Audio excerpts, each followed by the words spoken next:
हम स्टार्ट करते हैं forfeiture and re issue of shares, यानी कि शेयर्स का फॉरफीचर हुआ है, उसके बाद शेयर्स जो है वो री इशू हुए हैं, इशूड एट प्रीमियम, यानी कि ओरिजिनली जो शेयर्स थे वो प्रीमियम पर इशू हुए थे, उसके बाद हमने शेयर्स को फॉरफीट किया है, फॉरफीट करने के बाद हमने उनको री इशू किया है। इसके लिए आप लोगों के सामने एक क्वेश्चन है, इस क्वेश्चन के साथ हम लोग इसको पूरा समझ लेंगे। कंपनी फॉरफिटेड 300 शेयर्स, तो कंपनी ने सबसे पहले तो ये चेक करेंगे कितने शेयर्स फॉरफिट किए हैं, वो है हमारे 300 ऑफ 10 रुपए इशूड एट प्रीमियम, तो शेयर कितने रुपए का था, 10 रुपए का, प्रीमियम था उसका 3 रुपए का। इस तरीके से हमारा इशू प्राइस जो है वो हो जाता है 10 + 3 = 13। ये है हमारा इशू प्राइस 13। 10 जो था वो था हमारा फेस वैल्यू, ठीक है, और 3 रुपए था हमारा प्रीमियम, तो टोटल इशू प्राइस कितनी हो गई, 13 रुपए। Non payment of call money of 2 rupees, यानी कि 2 रुपए हमें रिसीव नहीं हुए हैं, हमें रिसीव नहीं हुए हैं। Final call is yet to be made of ₹2, यानी कि कंपनी ने अभी तक फाइनल कॉल के 2 रुपए नहीं मंगवाए हैं। जब कंपनी फाइनल कॉल नहीं मंगवा रही है तो कंपनी उतना ही ब्लेम कर सकती है शेयर होल्डर्स पर जितना कंपनी ने मंगवाया है। तो पहले वो अमाउंट हम लोग इसमें से माइनस कर देते हैं जो कंपनी ने नहीं मंगवाया है। तो इसका मतलब कंपनी ने कितना मंगवाया है, 8 रुपए प्लस 3 रुपए प्रीमियम के, अब हो जाती है हमारी 11 रुपीज। इस पर भी 2 रुपए का नॉन पेमेंट है। नॉन पेमेंट कितने रुपए का है, 2 रुपए का, यानी कि कंपनी को मिले कितने हैं, सॉरी 6 रुपए। कंपनी को 6 रुपए मिले हैं और कंपनी को साथ में क्या मिला है, प्रीमियम का 3 रुपया। ये थी हमारी शेयर की प्राइस को लेकर कैलकुलेशन। अब हम बात करते हैं शेयर के अमाउंट, टोटल अमाउंट जो है उसकी कैलकुलेशन क्या रहेगी। पहले फॉरफीचर की बात करेंगे, फिर री इशू की बात करेंगे, ठीक है। तो देखिए कंपनी फॉरफिट करती है 300 शेयर्स, तो कंपनी कितने शेयर फॉरफिट कर रही है, 300। अब कंपनी ने कितने रुपए मंगवा लिए थे इसके ऊपर, वो थे हमारे 8 रुपए मल्टीप्लाई बाय 8, तो इसके अकॉर्डिंग कितने रुपए आ जाने चाहिए थे, 2400। ये 8 रुपए कंपनी ने मंगवा लिए थे। जस्ट बिकॉज फेस वैल्यू थी 10 रुपए की, 2 रुपए का कंपनी ने कॉल किया ही नहीं, तो कंपनी ने कितने का कॉल किया, 8 रुपए का। अब बात आती है कि जिस शेयर होल्डर के पास ये 300 शेयर्स थे उसने कितना पेमेंट कर दिया, तो उसने किया था इस 6 रुपए का पेमेंट, और जो 6 रुपए का पेमेंट किया है उसने, फॉरफीचर का मतलब क्या होता है कि हमने बार बार शेयर होल्डर को इन्फॉर्म किया कि साहब आपका जो पैसा है वो दे दो, जो ड्यू है वो दे दो। अगर फिर भी वो नहीं देता है तो हम उस जो भी ड्यू पैसा है उसको रख लेते हैं, और जो उसने पे कर दिया है वो सारा पैसा हम खा जाते हैं। यानी कि उसने कितना रुपया दे दिया, 6 रुपए, तो ये कंपनी अब अपने पास रख लेगी 6 रुपए। इसी को बोलते हैं फॉरफीट करना। तो कंपनी कितना फॉरफीट कर रही है, 300 मल्टीप्लाई बाय 6 = 1800। ये समझ में आया कैलकुलेशन आप लोगों को। कंपनी ने शेयर्स कितने मंगाए थे, शेयर्स कितने दिए थे, 300, कंपनी ने रुपए कितने मंगाए, 8 रुपए। इसके अकॉर्डिंग कंपनी के पास आने कितने चाहिए थे, 2400 रुपए। शेयर होल्डर ने कितने रुपए दिए, 6 रुपए। 300 शेयर्स के हिसाब से कितना होता है, 1800। अब हम इसकी पास करते हैं पहली एंट्री, यहां लिखता हूं मैं सबसे पहली एंट्री, शेयर फॉरफीट करने की। तो जब भी हम शेयर फॉरफीट करते हैं तो कंपनी की कैपिटल कम होती है, तो पहली एंट्री करेंगे अब, share capital account debit to share forfeiture. To share forfeiture क्यों आता है, क्योंकि ये पैसा कंपनी अपने पास रख लेती है, शेयर होल्डर को वापस नहीं देती है। तो ये 6 रुपए कंपनी उसको वापस नहीं देगी, तो कंपनी का शेयर भी वापस आ गया और कंपनी के पास एक्स्ट्रा 6 रुपए भी आ गए, ये कंपनी को फायदा होता है। इसलिए हम इसको क्या कहते हैं, टू शेयर फॉरफीचर क्रेडिट में। टू शेयर फर्स्ट कॉल, ये होता है नॉन पेमेंट, जो भी पैसा नहीं दिया जा रहा है उसका पेमेंट। अमाउंट लिख लेते हैं एक बार, 300 शेयर्स पर 2 रुपए शेयर होल्डर ने नहीं दिए थे, 600। शेयर फोरफिट हुए तो शेयर होल्डर ने पे कर दिए थे 6 रुपए, तो 300 मल्टीप्लाई बाय 6, 6 3 जा 18, 1800।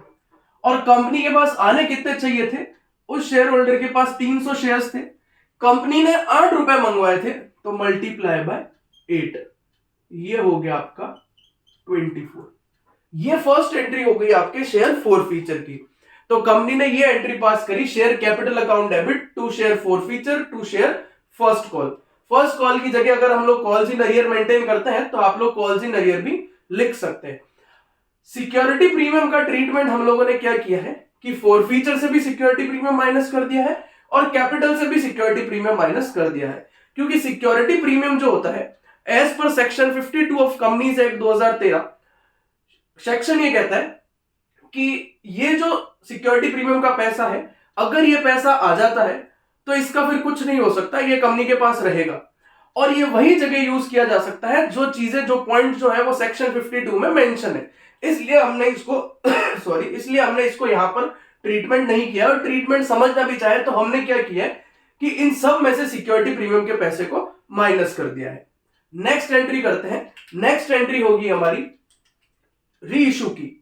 तो री इशू की एंट्री करते हैं। जब भी हम री इशू करेंगे, क्वेश्चन क्या कह रहा है? क्वेश्चन कह रहा है कि half of the shares were reissued at 1500 as fully paid up, यानी कि पूरा का पूरा पैसा जो है वो 1500 रुपए ही था। हाफ ऑफ द शेयर, सबसे इंपॉर्टेंट चीज है वो ये है, half of the shares were forfeited, मतलब जो भी हाफ ऑफ द शेयर्स जो फोरफिट हुए थे उसके हाफ हमने री इशू कर दिए हैं। तो कितने शेयर्स री इशू है? हाफ। तो 300 शेयर्स हमने फोरफिट किए थे, इसका हाफ करते हैं तो आता है हमारे पास 1500 शेयर्स, सॉरी 150 शेयर्स। तो हम कितने शेयर्स फोरफिट कर रहे हैं? 300। हम कितने शेयर्स री इशू कर रहे हैं? 150। तो ये कह रहा है कि 150 पर हमारे पास कितने रुपए आ गए हैं? 1500 रुपए। तो पहली एंट्री करते हैं, जब भी हम री इशू करते हैं शेयर्स को तो हमारे पास पैसा आता है। जब हमारे पास पैसा आता है तो हमारी असेट्स कहलाती है, और असेट्स जब भी बढ़ती है हम उसे डेबिट करते हैं। तो एंट्री बनेगी आपकी bank account debit to share capital, क्योंकि कैपिटल भी बढ़ रही है। डायरेक्ट अमाउंट दे रखा है हमें, कितने पर जो है री इशू की है? 1500।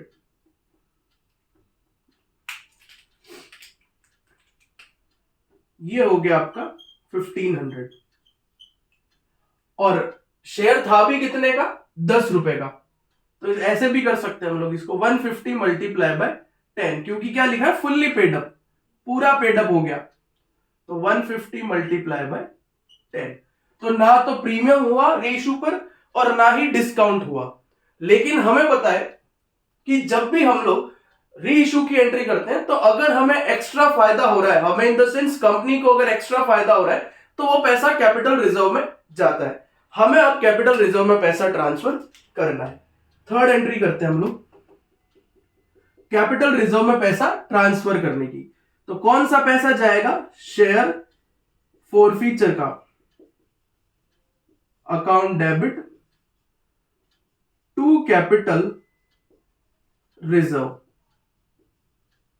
ये पैसा जाएगा कंपनी का कैपिटल रिजर्व में। तो ये इसका अमाउंट निकालने के लिए हमें चेक करना होगा कि हमने शेयर फोरफिट कितने किए। हमने शेयर फोरफिट किए 300, उसके ऊपर हमें फायदा कितना हुआ? 1800 रुपए का। 1800 रुपए का हमें फायदा हुआ है 300 शेयर्स पर, और शेयर कैपिटल पे वो जाता है जो हमारा फायदा है। लेकिन ये जो है हमने री इशू कितना किया है? 1500 शेयर्स। तो ये जो 1800 का फायदा है ये है हमारे 3000 शेयर्स पर, और हमने 300 शेयर्स पर, और हमने शेयर्स री इशू कितने किए हैं? 150। तो हमें क्या करना है? ये 1800 रुपए का जो फायदा है ये था हमारा 300 शेयर्स पर।